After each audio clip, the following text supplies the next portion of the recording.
E aí, pessoal, tudo bom? Pessoal, nesse vídeo eu queria trocar uma ideia com vocês a respeito da história de Sócrates, tá bom? E a gente já falou aqui a respeito dos sofistas, né? Já falei para vocês do papel que eles desempenhavam, que eles foram importantes para difundir valores democráticos, né? Porque eles achavam que as coisas deveriam ser decididas com base no confronto de ideias, né? Então não tem aquela coisa autoritária, né? Um manda, o outro obedece. A gente tem que resolver as coisas no confronto de ideias. Então, de alguma forma, os sofistas difundiram um pouco esse valor, né? Difundiram a importância da retórica, a importância do debate. E a gente viu também que eles eram professores, tá? Se a gente for pensar no Sócrates, o Sócrates desempenhava um papel parecido com o dos sofistas, né? Sócrates estava ali nas ruas, debatendo com as pessoas, provocando as pessoas a pensar, né? Provocando as pessoas a refletir, a desenvolver sua capacidade retórica também, né? Só que aí é, o Sócrates, né, entendia que retórica por retórica não basta, né? Que a gente tem que se guiar por certos princípios, a gente tem que buscar a verdade, né? É, coisa que dizia-se, né, que alguns sofistas não se preocupavam tanto, né, que eles estavam mais preocupados com a retórica. Então, assim, tem algumas diferenças, sim, mas no geral, o papel que o Sócrates desempenhava era muito parecido com o dos sofistas, tá? E outra diferença é que o Sócrates não cobrava, tá? Ele fazia isso, estava ali nas ruas fazendo isso, sem cobrar nada pelo que ele estava fazendo, tá bom? E o Sócrates ele foi condenado, né? Ele foi acusado de corromper a juventude e de não acreditar nos deuses de Atenas, né? Nos deuses que os cidadãos atenienses acreditavam, tá bom? Nessa época, obviamente tinha muita gente que não acreditava, né? Certamente devia ter bastante gente que não acreditava, mas era um problema você ficar fazendo a cabeça das pessoas a respeito disso. Então, se você não acreditava nos deuses, você tinha que ficar na encolha ali, né? Isso era visto com maus olhos, né? E a gente sabe que, como Sócrates foi acusado, isso poderia ser visto até como algo meio que criminoso, né? É, só que assim, é, o, o Platão, que foi aluno do Sócrates, ele tem um texto contando de como foi essa acusação, né? De como Sócrates se defendeu no tribunal. E para se defender dessas acusações, o Sócrates conta a história dele, tá? E é essa história que eu queria relatar aqui para vocês. E a história do Sócrates, né, toda essa questão, né, da condenação dele, faz a gente refletir sobre como, quando um educador, né, quando uma pessoa provoca é, as, as pessoas a pensar, né, a refletir, a questionar, é, que essa pessoa começa a abalar o status quo, né? Que essa pessoa começa a de repente fazer com que as coisas mudem, né? Naquele contexto em que ela vive.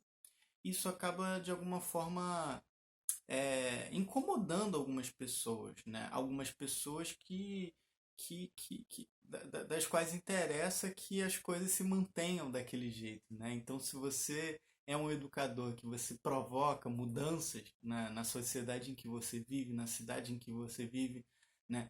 É, isso certamente vai incomodar algumas pessoas que para elas interessa que as coisas se mantenham daquela forma. E a história do Sócrates é uma dessas histórias, né, com esse perfil, como muitas outras, né?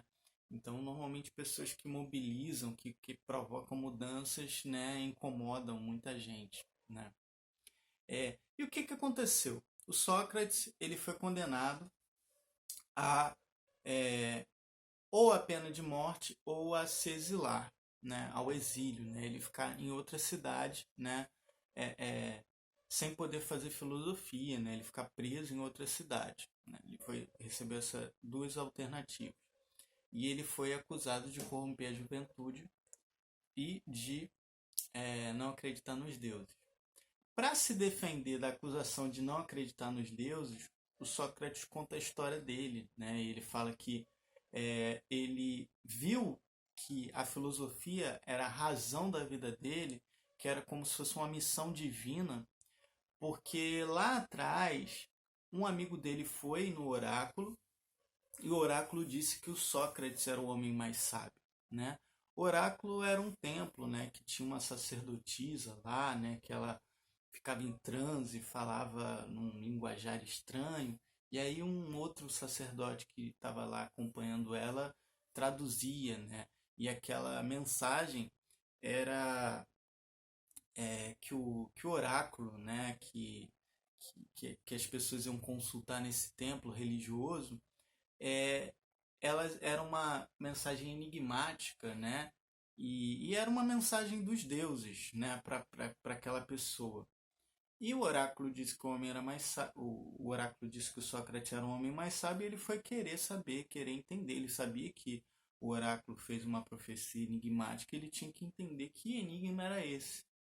Então ele foi debater com um monte de gente. Ele saiu e foi debater, debater, debater, procurou os homens considerados mais sábios, foi debater, e ele percebeu que ele podia colocar toda essa galera no chinelo, né? Apesar dele ter consciência da ignorância dele, né, de que ele não era tão inteligente, de que ele não era tão sábio assim, todo mundo que era considerado sábio, ele percebeu que essas pessoas não eram tão sábias quanto se acreditava. Então a conclusão dele meio que foi assim: entendi o que o oráculo quis dizer, né? Não é que eu seja um grande sábio, é que eu tenho dimensão da minha ignorância, então eu estou sempre buscando mais conhecimento. E o argumento dele é: cara, já que o oráculo me colocou nesse caminho, e já que eu acredito nos deuses, né, eu tenho que ver a filosofia como uma missão divina, né? Então, é, sim, eu acredito nos deuses, e não, eu não posso abrir mão da filosofia justamente por eu acreditar nos deuses, né? Então, vocês pegaram a ideia, o argumento dele? Então, assim, para ele, filosofar era uma missão divina, né? Então, para ele, por exemplo, a opção do exílio, né, dele não poder mais estar na cidade dele, debatendo com as pessoas da cidade dele, era uma opção que não era válida, porque aí sim ele estaria contrariando a vontade dos deuses, se ele aceitasse essa alternativa. E a respeito da acusação de corromper a juventude, o Sócrates fala: olha, os jovens que me procuram, né? E de fato Sócrates era uma pessoa muito requisitada, né? O jeito dele de trabalhar, né, não era um jeito assim de tentar ficar convencendo as pessoas, né, do que ele pensava.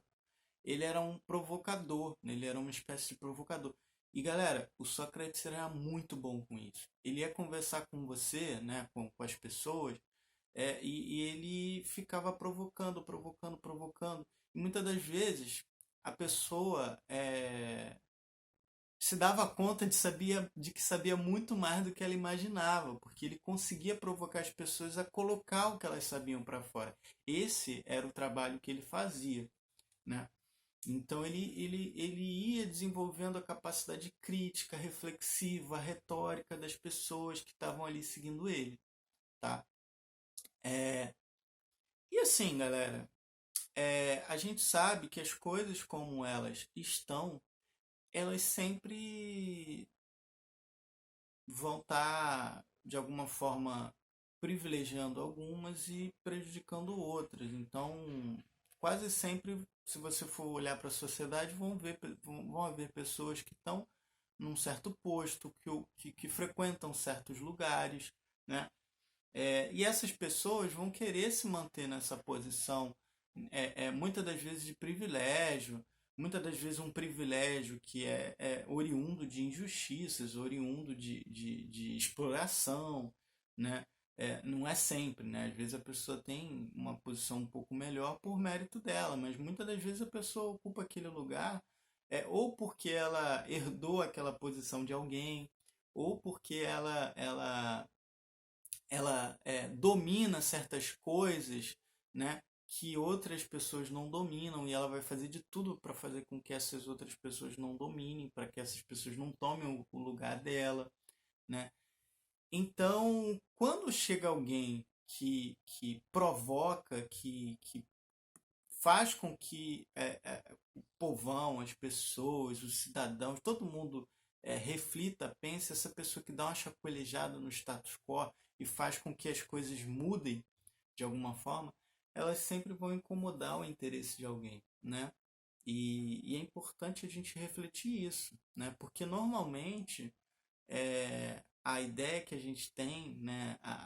O pensamento que é difundido é um pensamento de manutenção, né? Normalmente quem tem mais poder, né, dentro da sociedade também tem um poder de influenciar os outros, né?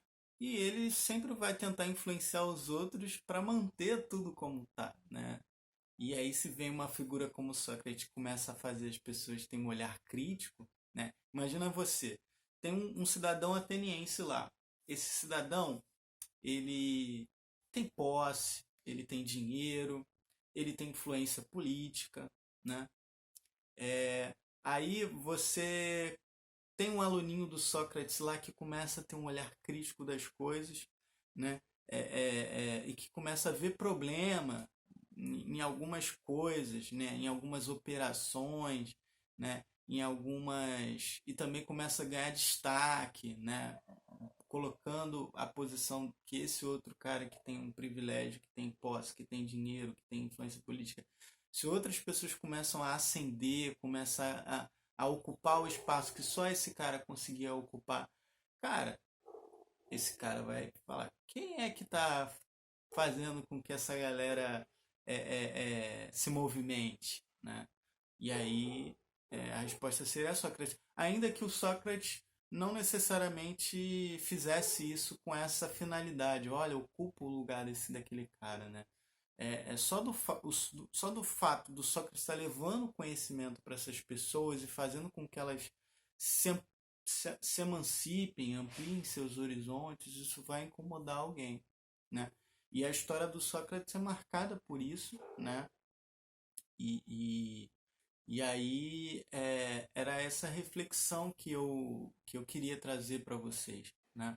Só um detalhe, né? Porque assim, às vezes a gente também vai ficar com uma imagem do Sócrates, um homem, né, bondoso que não cobrava pelos seus ensinamentos e tal. Sócrates era um homem comum, né? Inclusive tinha defeitos, né? Existem relatos assim de que ele é, apesar de ser muito humilde, isso também de alguma forma trazia problemas para a vida familiar deles, porque ele às vezes deixava um pouco a desejar, né, dentro de casa, né? É, o Sócrates ele era uma pessoa que, apesar de conversar com todo mundo, ele não tinha muita paciência com quem ele julgava que também não estava ali à altura das discussões que ele queria promover. Então, se ele percebia que a pessoa não era tão inteligente assim, ele ele não tinha muita paciência, sabe, com essa pessoa. Ele era um pouco irônico, né? Mas enfim, as pessoas têm sua importância, seu impacto, mas ninguém é perfeito.